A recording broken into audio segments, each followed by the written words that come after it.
All right, so what we're going to watch first here is some big league pitchers from the front view, and we're going to discuss the pitching mechanics.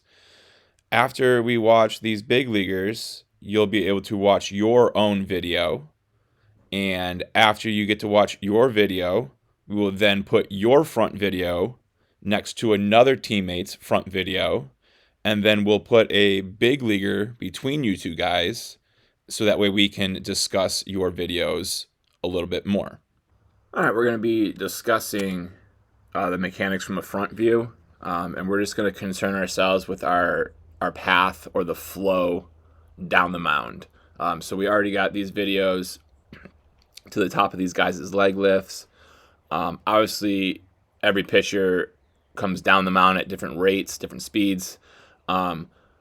However, to make these guys flow together, I have changed up their speeds to fit. So what we're going to see is that we got Jerry Jones over here getting that front leg fully extended and really sitting into his delivery.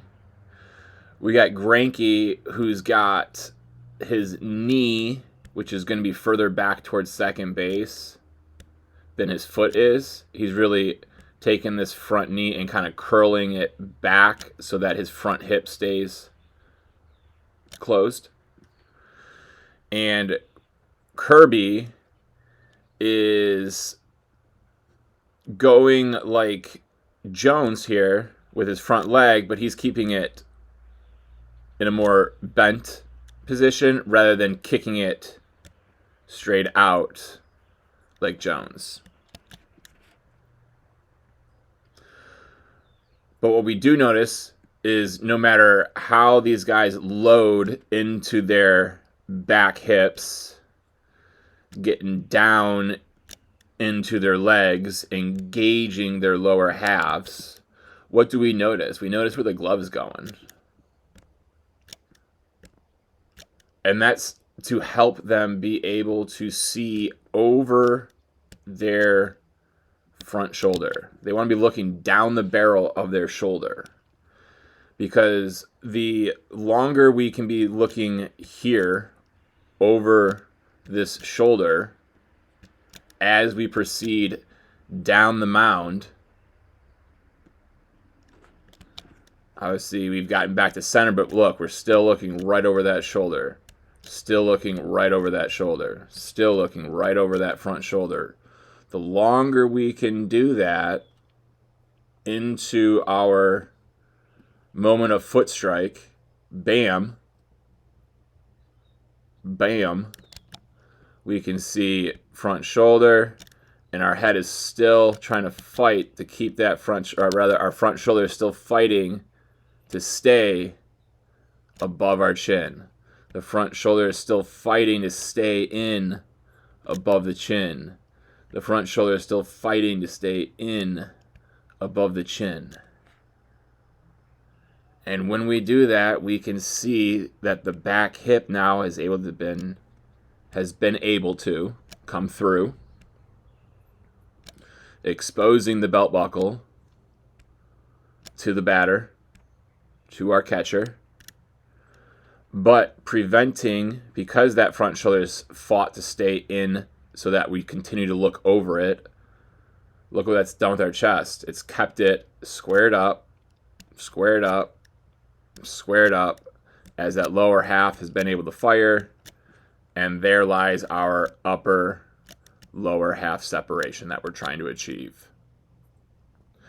And now here comes the most important part. Getting into this position is key for both our power production, our ability to throw the baseball with our body, thus reducing the amount of stress that's going on through our arm during that delivery, and helping ensure, this wasn't the straightest line here, helping ensure our energy continues to flow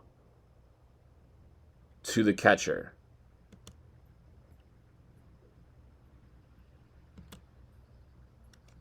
All right, we can see that head staying there, that head staying there. Kirby's fighting to keep it in there. And you can see he's fighting to keep it in there because it did not go more out there.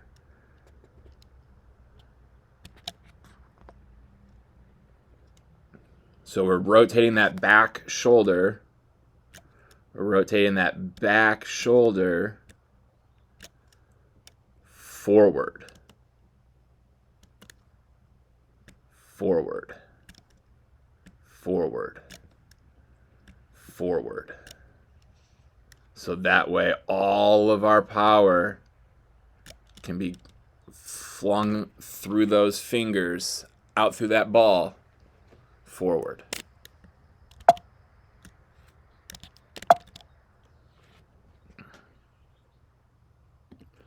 If we watch that again without any interruption.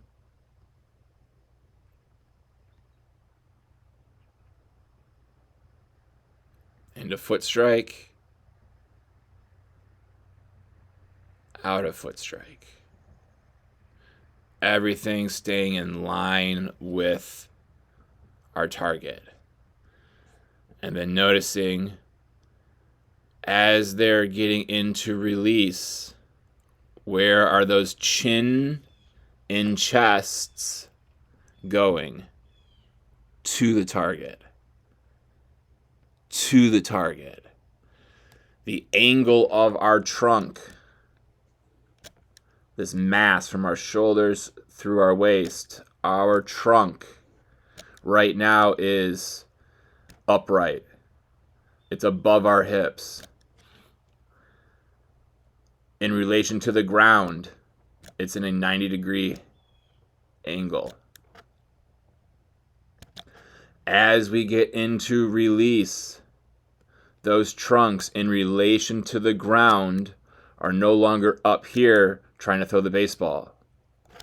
Instead, in relation to the ground, these trunks of these elite throwers of the baseball, both in terms of command, the best to ever do it, in terms of longevity and success, one of the best to do it, and an upcomer with elite velocity and potential to be an all-star.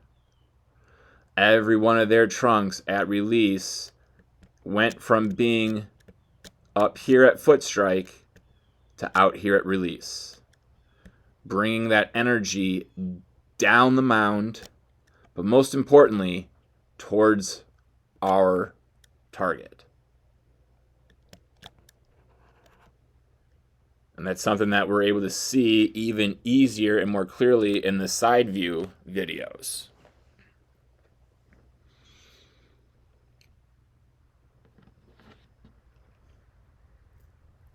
All right, so if we kind of take this back once more and we see these arm slots, we'd say,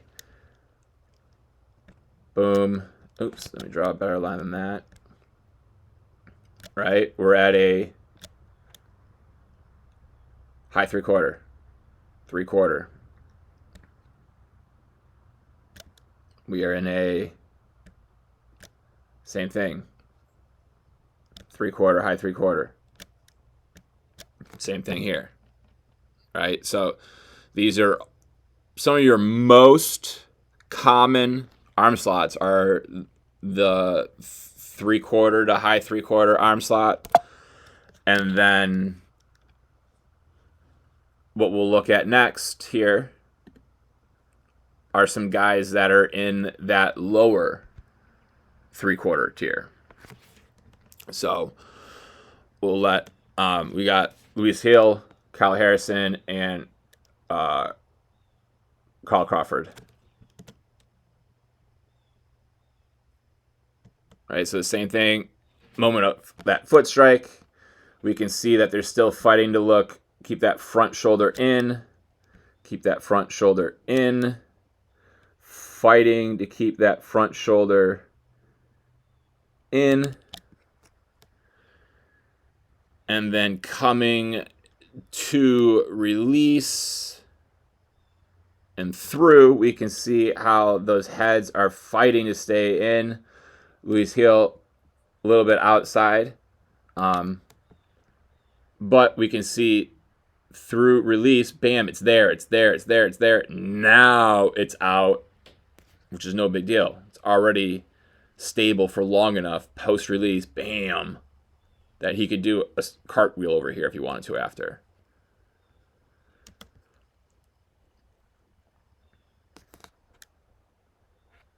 So fighting to keep that front shoulder in, and by doing that, the shoulders have stayed squared up, and with a good lower half timing and pattern sequencing, we got the back hip to have come forward, the back hip to have come forward, exposing that belt buckle to the batter, creating that upper and lower half separation that we're trying to seek in order to achieve higher velocities and minimize the stress that's put on our arm during these high intense and continuous throws. If we then take these guys into their moment of release, we got that same concept that we did earlier, and we can see here's our low 3/4, even getting closer, some would say, to even true sidearm. We have that low 3/4, and we got that 3/4 to low 3/4. But what we can notice is all the same with those different arm slots, but the most common arm slots in our game. All these guys are fitting the same bill in their own unique ways, but these important key points are all very much getting checked off by each, no matter what. All right, so now that we've had the opportunity to learn about the pitching delivery by watching those big leaguers, you guys now will have the opportunity to watch your videos that we took. So we'll have the side view and the front view synced up, so that way you can see what you look like in your delivery. Your video will play 2 times in a row before it goes on to the next guy. So once yours is done playing, you can go ahead and click on to the next chapter that has your name listed next to a teammate's name. And in that video, it'll be you two guys up with your front videos, and we'll have a big leaguer in between you guys where we will discuss your mechanics in detail. So go ahead and click on the next chapter that has your name to watch your video.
All right, so now that we've watched our individual videos, now we're going to have the opportunity to learn about our mechanics. So for us to do that, we are going to pair you up with a teammate that has similar mechanics, and then we're going to put a new big leaguer up there that we haven't seen yet to help us compare and contrast our pitching mechanics to the big league's pitching mechanics. And we'll be able to compare those to the talks that we just got done having with the big leaguers earlier.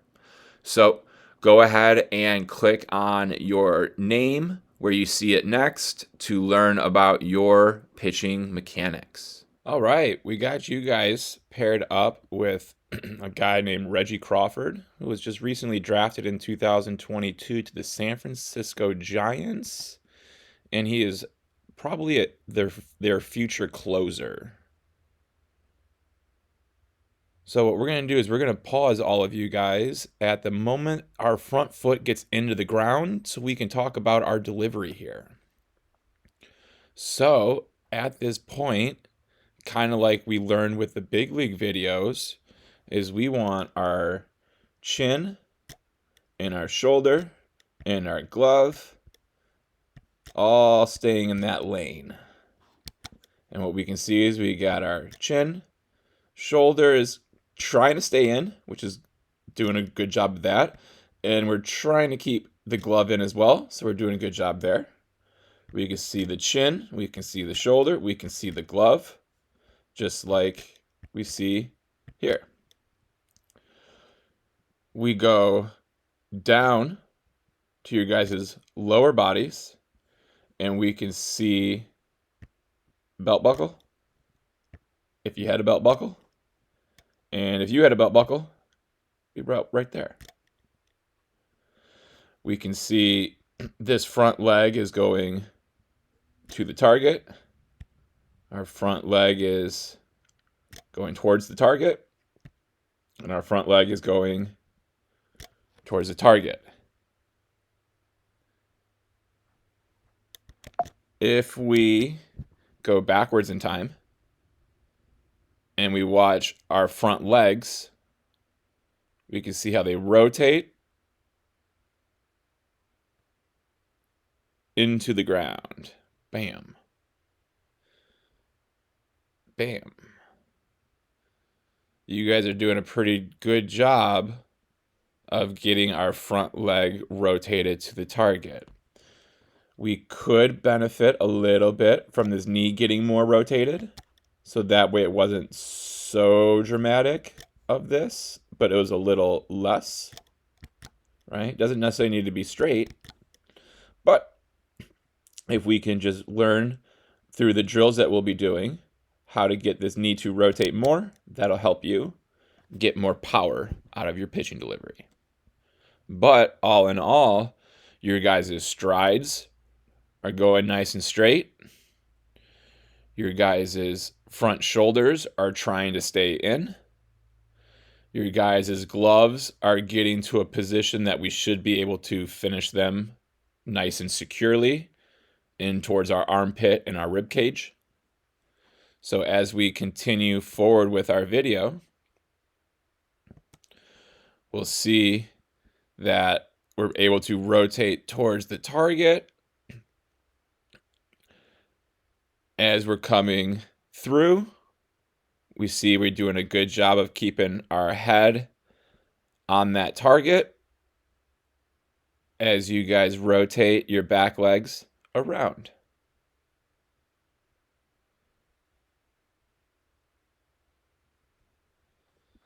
So all in all, the things that we're seeing from this front view here from you guys are pretty darn good. If I was to say one comment about your front view, kind of like how we mentioned with the knee right here, needing to be a little bit more rotated before this front foot gets into the ground, we can see that your front foot may be overly rotated. Maybe it overly rotated just a little bit. right? And we can think if we open up early or we open up when we hit, we lose a little bit of our power. Potentially, we may be losing out on a little bit of power when the foot is in this position because of some more advanced reasons that I don't want to confuse you with. But if we can think about this foot landing a little bit straighter, we'll be able to create a little bit more power. But all in all, you two guys are in a very, very good spot with your mechanics from this front view perspective.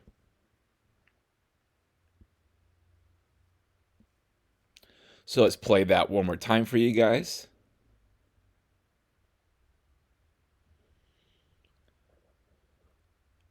Oh, one more thing we'll mention from this front view is notice the shield. Notice the shield and the shield, which is very good. And then from the shield goes the sword, and then the sword, the glove, comes into our body. Boom.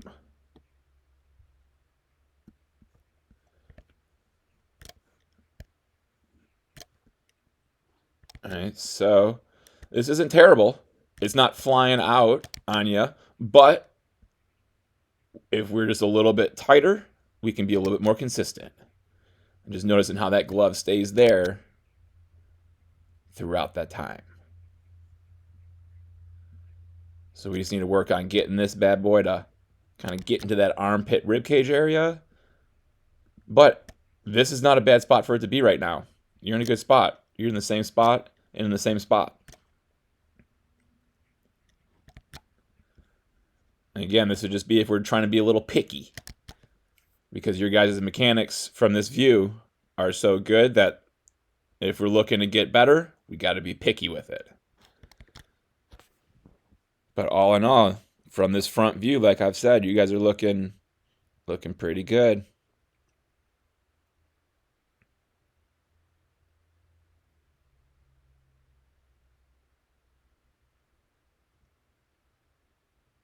All right, we got you guys up here with Paul's skeins.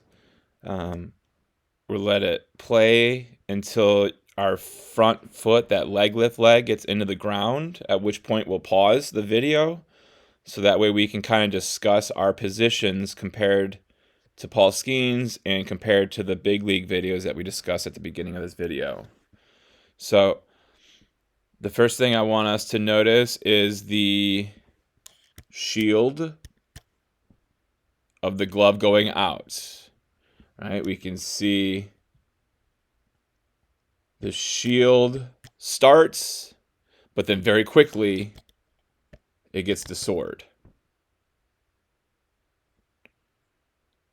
And because it gets very quickly to sword, your front shoulder is now opened when this front foot hits the ground.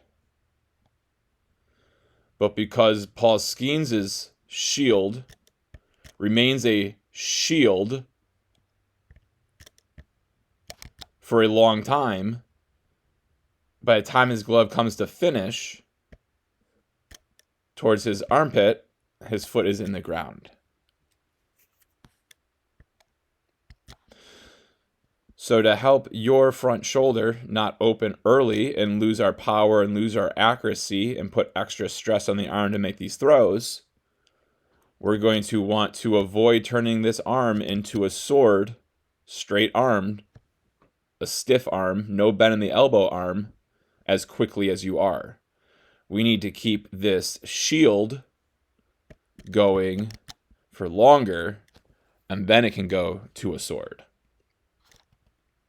And that'll help keep your front shoulder from opening up and being able to see your chest compared to only being able to see, this is Paul Skeens' button-down jersey. We can only see this side of that jersey. We can't see that other side of that button-up jersey. we can only see the Berg in Pittsburgh because his shoulders are still squared up to the target. Where your shoulders are going this way, Paul Skeens are going that way. Kind of like we see these shoulders going that way. So if we look at that same thing, we got Paul Skeens' shield is out over here. Your shield is right in front of you, which makes it just a little bit more difficult to do the things we're doing. And it's going to be a little bit harder to create the power that we're going to want to create, but it's putting you still in that position to be good at that time of which we need to finish the glove, and that is when this front foot is getting down into the ground. So one thing I would recommend to help you start to be able to throw the ball a little bit harder is to be able to have your shield be out over here instead of your shield being directly in front of you. But what it's doing currently is not hurting anything in terms of your power, your accuracy, or your arm's health. So at the end of the day, your glove is doing everything that we need it to do to be a safe thrower. If we want to throw that ball harder, we may want to get this glove to get into its shield, your glove more over here, and your forearm over here, and then your elbow to your shoulder going that way. But, like I said, everything you're doing is still good. What we'll do now is we'll look at our lower body, and we're going to notice Paul Skeens' stride is taking him straight towards his target. We can see our strides are going straight towards our target.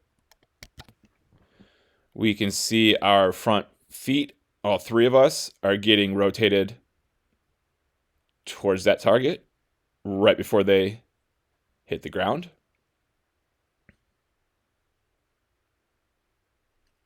One thing I would like to point out is just notice how your heel, bam, is hitting big time first, and then your toes go into the ground. Watch your back foot now. When your front heel hits the ground, your back foot has not done anything yet. When your front foot's toes get into the ground, watch what your back foot does during that time. And that's your back leg rotating, rotating, rotating. Just the same way Paul Skeens' back foot is rotating, rotating. But notice how as his back foot rotates, his front foot is still in the air. As his back foot goes to rotate, his front knee also rotates. Also rotates. Also rotates. We can see as when his back foot rotates, his front hip rotates. Rotates. So we can say that the back leg rotating also rotates the front leg. And we can see that your front leg just gets way out in front of you towards the catcher very quickly. Right? It's reached all the way out here very quickly, which is going to make it now easy for that heel to hit the ground early. Early meaning back foot has not rotated yet. Rotated yet. Rotated yet. So we want to think less reaching with this stride leg and more rotating with the back leg. And that'll help clean up that heel hitting so early. We now shift our focus over here. And what we're going to notice is kind of your front foot, your front leg is kind of just like stepping. It's kind of stepping to the target. And when your front foot hits the ground, your back foot just begins to do its rotation. Where we can see in these final moments of Paul Skeens' foot getting into the ground, how much that back foot has already rotated compared to how much your back foot is rotated. So we just need to get this backside, like we just discussed over here, this backside foot rotating more aggressively to get this backside knee to rotate more aggressively, to get this backside hip to rotate more aggressively, which will help this front leg not just look like it's stepping forward, but look like it's rotating forward.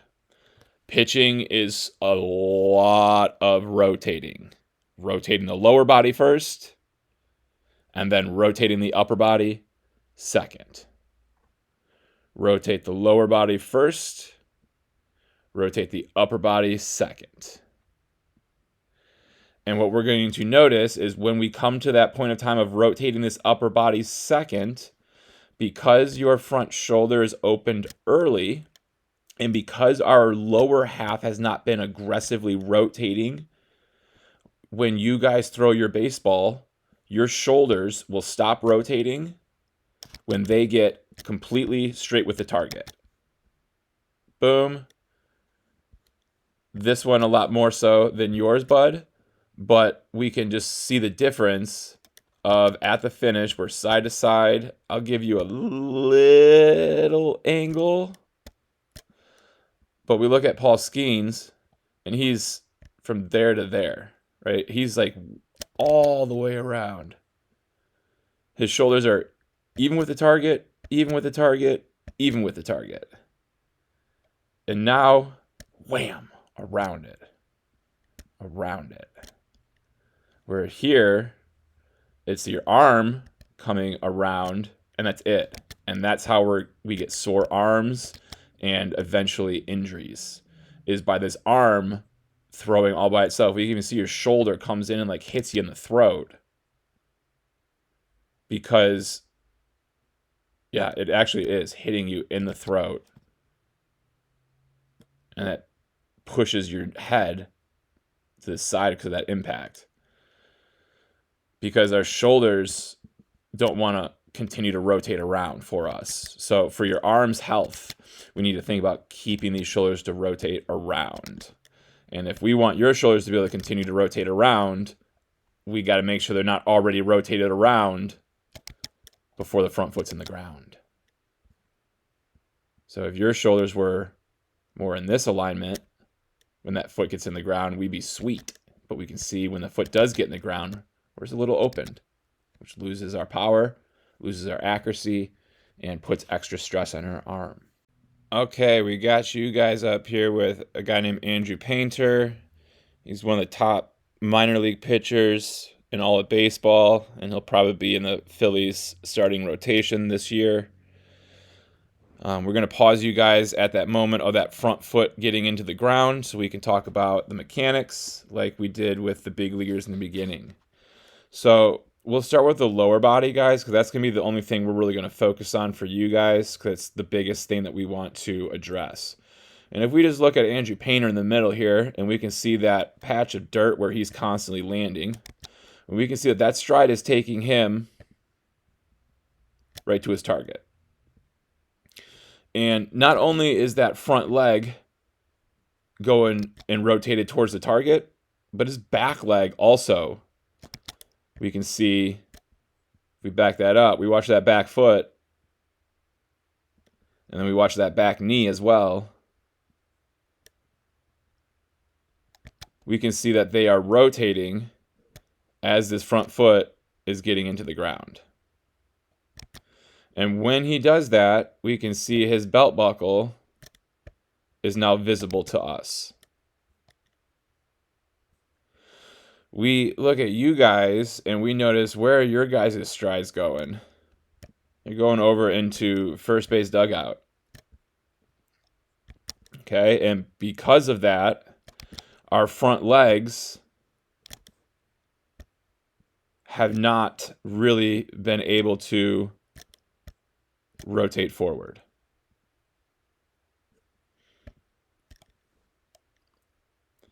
And because the front leg has not been able to rotate forward. We can see our back foot has not been able to rotate yet, which means our back knee has not been able to fully rotate yet, which makes it impossible for the back hip to begin to rotate forward, which now makes the only reason we would be able to see your guys' belt buckles right now is because of your front foot opening up as much as they did. If your front legs were here and here, we would not have any visual on that belt buckle. So you guys are what we call just opening up your stride instead of rotating yourself forward. You're opening up instead of rotating forward. So you two guys, along with some other teammates, are going to be doing a ton of lower body rotational drills, specifically in the beginning, how to rotate this front leg and how to rotate it forward and not have to open it up in order to throw the baseball.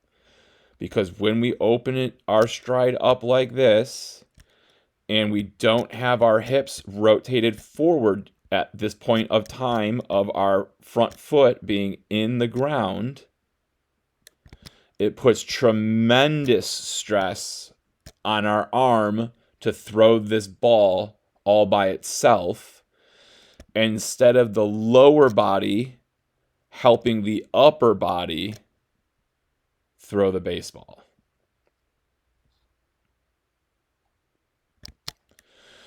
So what we need to learn how to do is how to use this front leg to rotate forward versus stepping out. So that way our arm can be powered by our body and not the arm having to throw all by itself.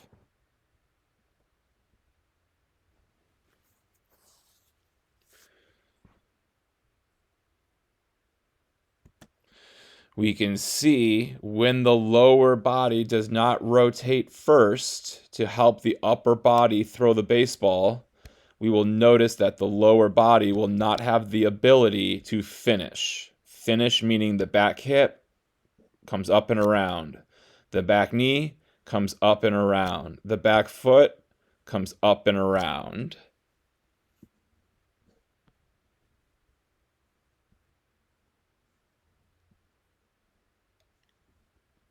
Right? One of those side effects of not rotating that lower body and just stepping to the side is that your backside can't finish up and around because it's playing catch up the whole time instead of passing it up, instead of back hip passing the front hip, back knee passing the front knee, back foot passing the front foot. Those can't pass the fronts if they're so far behind them like yours are. But when you rotate the backside forward, that catches things up, which makes it easier then to pass them up after. So the way your lower body is finishing here is one of the side effects of your lower body not properly rotating towards the target. The other side effect of that is that over here is that when the lower body does not rotate towards the target, the upper body panics and goes with that stride. And now you are already opened with your, not just lower body, but now you're open with your upper body. And like we talked about with the big league examples and what we can see with Painter over here is the chin is looking down the shoulder and here's the glove right there with it. We can see here's your chin, here's your glove, but your shoulder has taken you over here. And that's why your back shoulder's coming through, where we can't see Painter's back shoulder. We can see your elbow in front of your body. We can see his elbow behind his body. And that's because your shoulders have already begun to rotate. So because your lower body did not rotate, your upper body is like, man, we're not creating a lot of power right now. I better start going to try to create that power. But when that happens, now when you go to throw, because you've rotated early, it's hard for you to continue to rotate those shoulders. Noticing how we can almost see Painter's jersey number here. Here's his throwing shoulder. It's in front of his glove shoulder right now. He's rotated, bam, all the way through. Your shoulders don't get to rotate all the way through because they rotated so early. So in order to help clean that up, to get more power, we need to clean up that stride.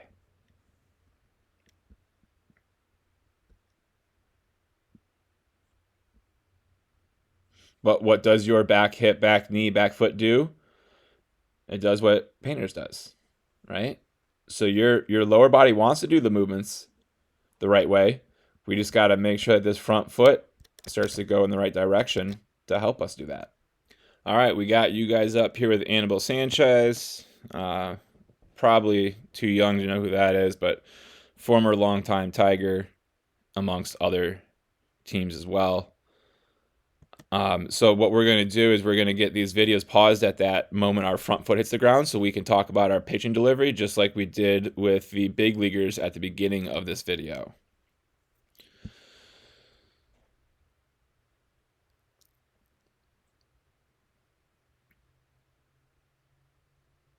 Okay, so like we talked about with the big leaguers, we want to, at this point of our front foot hitting the ground, we want our chin looking over our shoulder with that glove coming right underneath it. And we can see our chin looking over our shoulder with our glove right underneath it.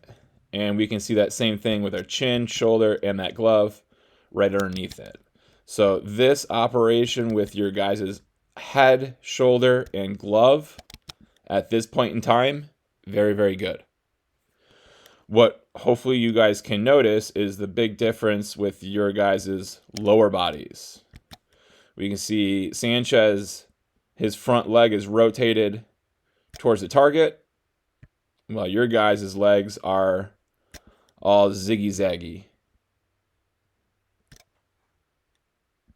We take this back and we draw your ziggy-zaggy here, your ziggy-zaggy here, Sanchez's ziggy-zaggy here. Okay? All rather similar looking zigzags. Some angles are a little bit bigger than others, but for the most part, the same. So we'll go now to the landing position, and we'll redraw those. And we got that,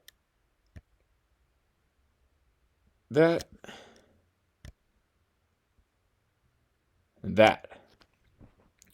So we can see that our legs positionings almost didn't change at all over here, and slightly began to change over here, but not nearly the amount of change we saw with Sanchez in the middle. So if we go back again to the original Ziggy Zaggies, or we'll even go before that, we'll get everyone to the top of the leg lift. We're coming down. Boom, we're in our Ziggy Zaggies. And now we can notice how Anibal Sanchez's front leg is rotating. His front knee is getting out of that bend position, and it's rotating so that the kneecap is facing the target. Kneecaps to third, just like our kneecaps to third. And my lefty over here, our kneecaps to first. And then we got kneecap, boom, to the catcher. But we look at your guys' kneecaps going here and going here versus to the target. We can do the same thing with the feet.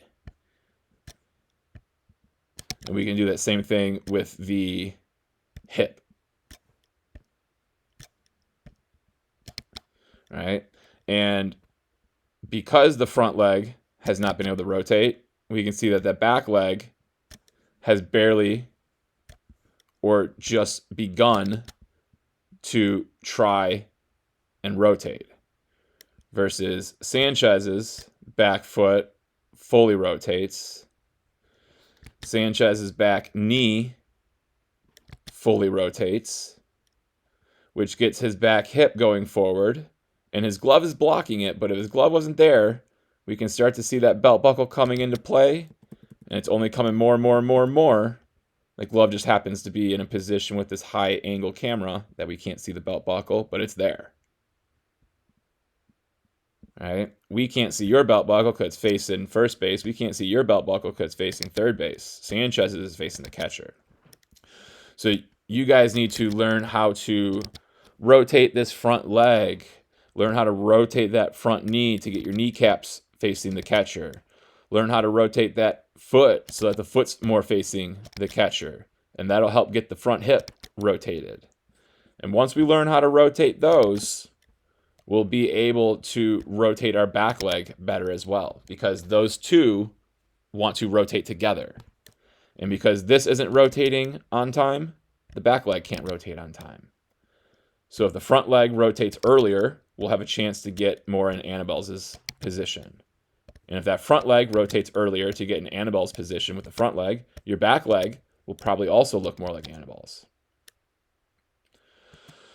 So what we're going to notice now as we continue, because we did not have the lower bodies rotated on time, as you guys go to throw, we can see how much that front foot, front knee is having to rotate as you're trying to throw. And that's just a lot of power that you're leaving behind. A lot of stress that you're putting on your arm to try to get this ball out in front. Try to get this ball out in front. Trying to get it out in front. Versus Sanchez's gets to just drive it and slam it and sling it out in front. And it's all based on that posture. What you guys do a good job of, though, is once your backsides once those back legs rotate, bam, bam, bam. Even though they're too late, once they do rotate, they know what to do. They know that they should be coming up and around. We just got to be able to do it with better balance. And the only way we're going to be able to do it with better balance is if this front leg turns into something that's like a flagpole that I can rotate around, and that'll help me keep my head on my target the whole time.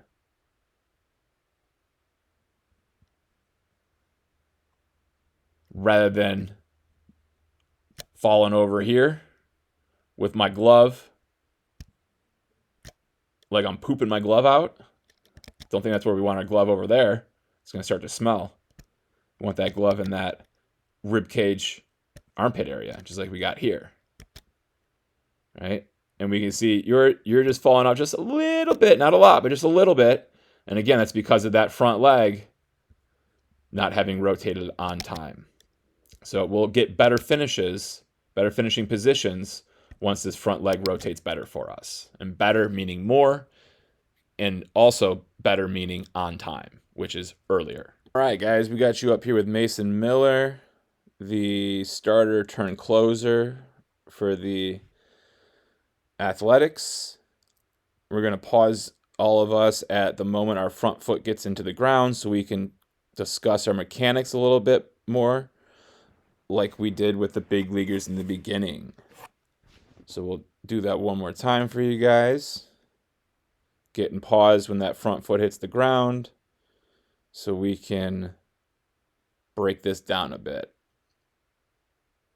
Okay, so like we talked about in the big league videos, at this point of our front foot getting into the ground, we want our chin looking over our shoulder with our glove getting into our body. And we can see the chin and the shoulder and that glove getting up into the body.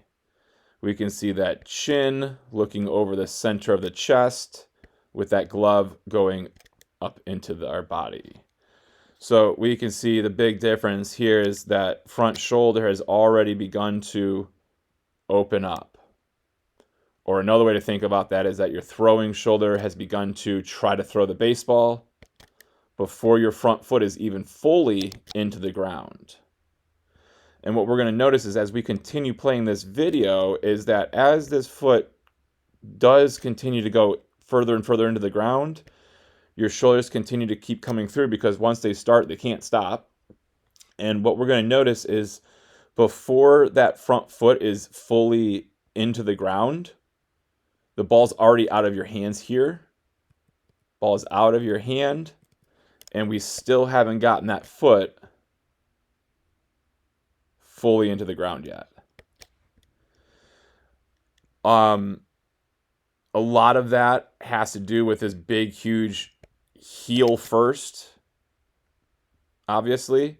Another aspect has to do with us kind of opening up our stride a little bit, right? We're not kind of staying more within the center of our body or towards our toes.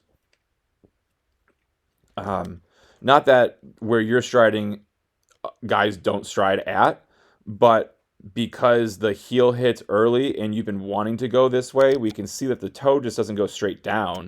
The toe is also going over that way, right? So we got your foot that wants to open up, which is going to make that knee want to open up.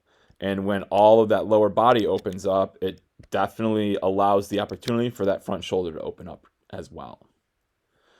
So we're going to want to work on the front leg rotation drills that a lot of your teammates are going to be working on. And we're also going to work on keeping the front shoulder in drills as well. So we now go over here, and what we're going to notice is you have a rather aggressive across your body stride, right? Across your body, meaning straight up from here, your stride is going across that. Mason Miller also has a similar cross his body stride, but notice the difference in his foot's positioning. Even though his stride is going across his body, he's still able to rotate his front foot forward, which helps get that front knee more rotated forward. We can see because your front foot is so closed and your stride is also closed, that makes your knee very closed. And if we look at where your glove is at, your glove has gone from the sword to now being out over here, opened early. And I have to imagine that your glove is trying to do this yank and pull, this ripping down over here in hopes and effort to get the knee to also go that way. Because your body knows, boy, it's going to be very difficult to throw with this knee and this foot blocking, essentially, everything from rotating forward. So I think the glove is probably doing a lot of swooping here. A lot of going this way versus this way in hopes, like I said, that the knee will go that way. Because as you go to throw, we can see the knee is doing a sizable amount of trying to get itself back here, so much so that we lose connection with the ground, and then the foot's like, oh, finally I get to get towards the target. Finally I get to get in line. And by the time it's there, we can see that the ball is much out of your hand. And now the throwing arm is going to come through at the same time, really, that the foot comes through.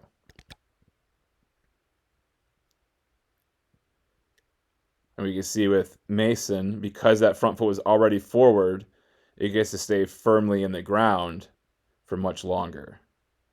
All the way until the ball is out.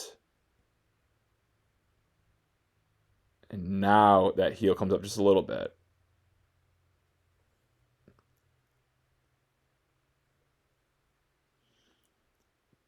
So there's nothing wrong with having a stride that goes slightly across your body, as long as that front leg is still rotating towards the target. So both of you guys have your own unique traits with your leg lifts that need to be squared out and straightened up a little bit, but each in their own unique ways. And then we also have a glove and a front shoulder that we want to think about keeping more squared up, so that way when we go to throw, we have more power to throw with. And with that more power will come less stress on the arm because we're able to use the body more efficiently to make our throw.